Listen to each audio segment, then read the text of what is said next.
معزز سامعین السلام علیکم۔ اس ویڈیو میں میرا موضوع گفتگو ہے رمضان المبارک کے معمولات۔ بات کریں گے رمضان المبارک کے معمولات کی۔ رمضان المبارک ابنائے آخرت بننے کا مہینہ ہے۔ دنیاوی، کاروباری اور ملازمتی مصروفیات کم سے کم کر کے اور غیر ضروری تعلقات ختم کر کے زیادہ سے زیادہ ماہ مبارک میں اسلامی زندگی اختیار کریں، جس کے لیے درجہ ذیل امور کو اپنے اپنے حالات کے مطابق ترتیب دے کر اور ایک نظام الاوقات بنا کر پابندی سے انجام دیں۔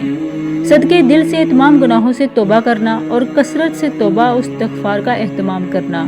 روزہ رکھنے اور تراویح پڑھنے کا پورا اہتمام کرنا، بلا عذر شرعی ترک نہ کرنا، روزے میں آنکھ، کان، ناک، زبان، دل، دماغ اور تمام اعضاء کو ہر گناہ سے بچانے کی پوری کوشش کرنا،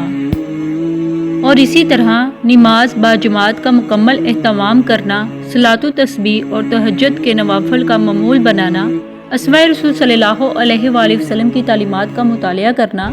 تلاوت قرآن کریم کا جس قدر زیادہ ہو سکے معمول بنانا، اور اسی طرح چلتے پھرتے لا الہ الا اللہ کا ورد رکھنا یا کبھی کبھی کلمہ پڑھ کر درود شریف پڑھ لینا، جنت الفردوس مانگنا اور عذاب دوزخ سے پناہ مانگنا، نیز ملک و ملت کی اصلاح و فلاح کی دعا کرنا۔ میرے اسلامی بھائیوں اور میری بہنوں، اگر ماہ مبارک ان باتوں کے التزام کے ساتھ گزر گیا تو پوری امید ہے کہ انشاءاللہ تعالی ضرور دل کی حالت بدلے گی، ہماری زندگیوں میں انقلاب آئے گا، دنیا کی بے ثباتی، ناپائیداری اور فنائیت محسوس ہو کر اس سے بے رغبتی دل میں پیدا ہوگی، فکر آخرت کا ذوق پیدا ہوگا، اس کرب انگیز زندگی میں سکون و اطمینان محسوس ہوگا، اور پھر سال کے دیگر مہینوں میں بھی اپنے آپ کو اسلامی زندگی سے قریب رکھنا سہل ہو جائے گا۔